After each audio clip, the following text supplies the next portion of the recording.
Seven,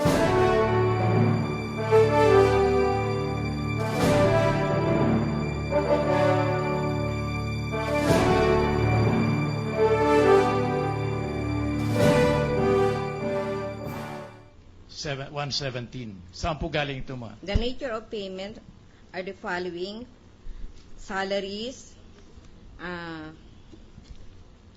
longevity pay, pera, ADCOM, representation allowance and transportation allowance, extraordinary and miscellaneous expense allowance, monthly special allowance under Republic Act 9227, additional cost of living allowance, that is the JDF, productivity incentive benefit, clothing allowance, year-end bonus and cash gift, loyalty cash award, extraordinary and miscellaneous expense allowance from Presidential Electoral Tribunal, monthly expense allowance from Presidential Electoral Tribunal, and fringe benefit and other allowances such as emergency economic assistance,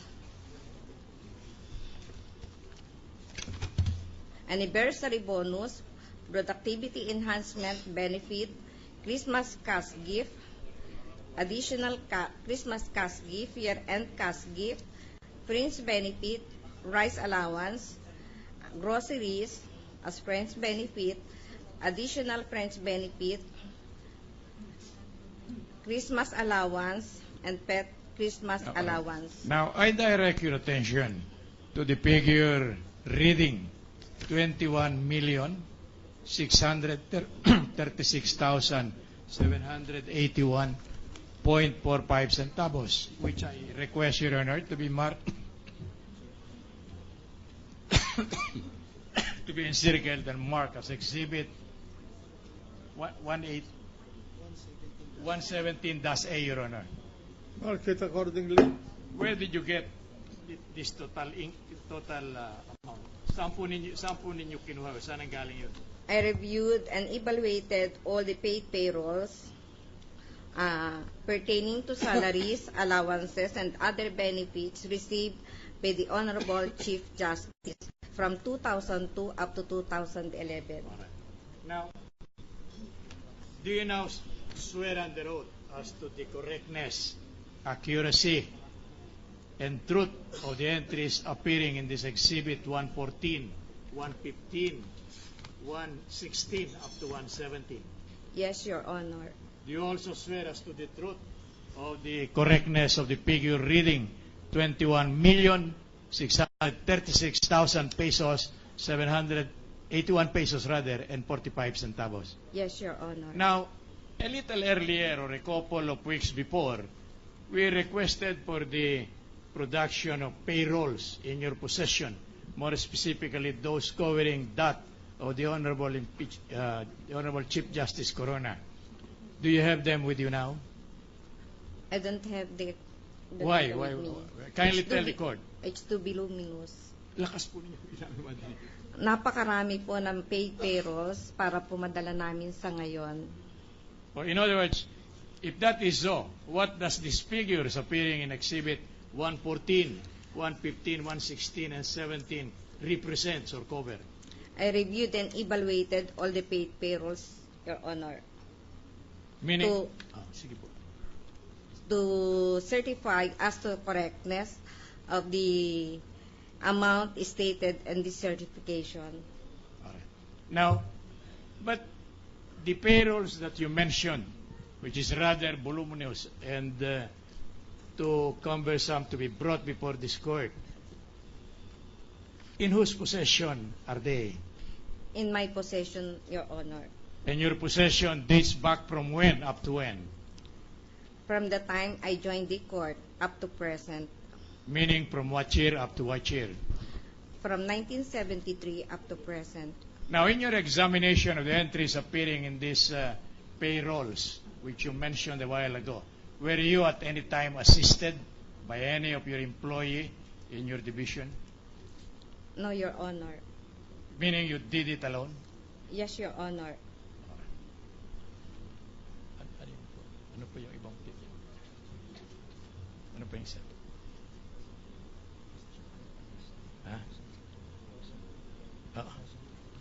Sandin yun. Now, in the introduction, or during the introduction of the evidence for the prosecution, mention had been made that there had been no alpha list covering the Chief Justice from the year 2002, 2003, 2004, up to 2005. My question to you now is, do you have this claimed alpha list in your possession now? Objection, Your Honor. Witness would be incompetent. She enumerated all her duties and functions, and the alpha list, or taking care or supervising the reporting of such alpha list, was not one of the duties which she mentioned. Are you in possession of the alpha list, Madam, of the Supreme Court? Yes, Your Honor. You have anything to do with this preparation? Yes, Your Honor. All right. In fact, Let the witness answer. In fact, it is mentioned as one of her functions, Your Honor. Now, where do you have them with you now? I'm sorry. Yes, Your Honor. Will you kindly bring it out for the information and examination by the Honorable Court? Witness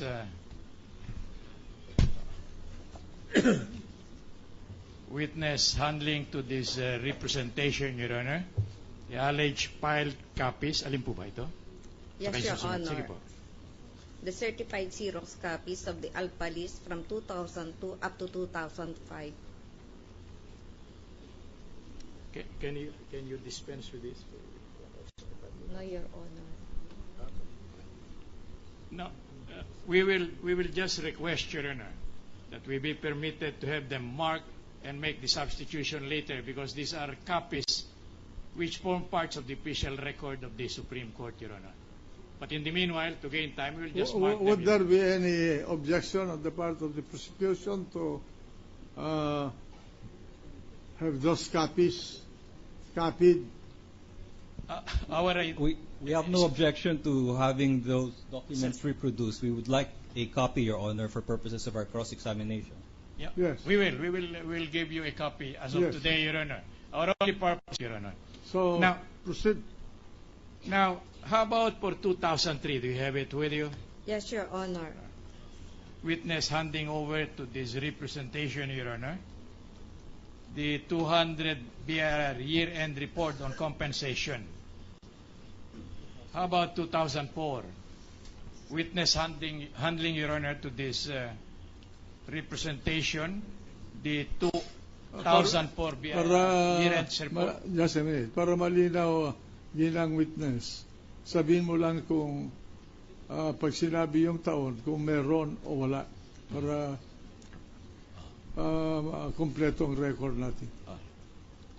Yung pong 2005, meron ho ba? Meron Wala? po. Meron po. Alright. 2005. Witness handing to this representation, Your Honor, the 2005 BIR year-end report on compensation.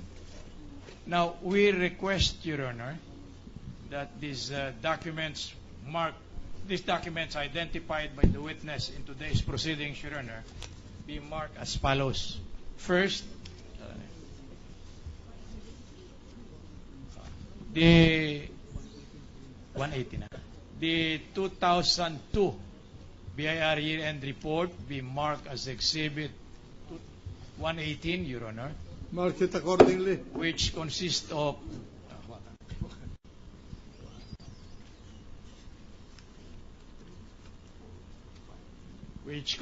made up of 5 pages. The BIR year-end report, Your Honor, dated 2003 on compensation, consisting likewise of 1, 2, 3, 4, 5, 6 pages, be marked as Exhibit 119. Mark it The- accordingly. 2004 year-end report on compensation consisting of likewise several pages, Your Honor, be marked as Exhibit. Ano yan? 120 na. Correct. And Mark the it accordingly. DIR 2005 year-end report identified by the witness consisting of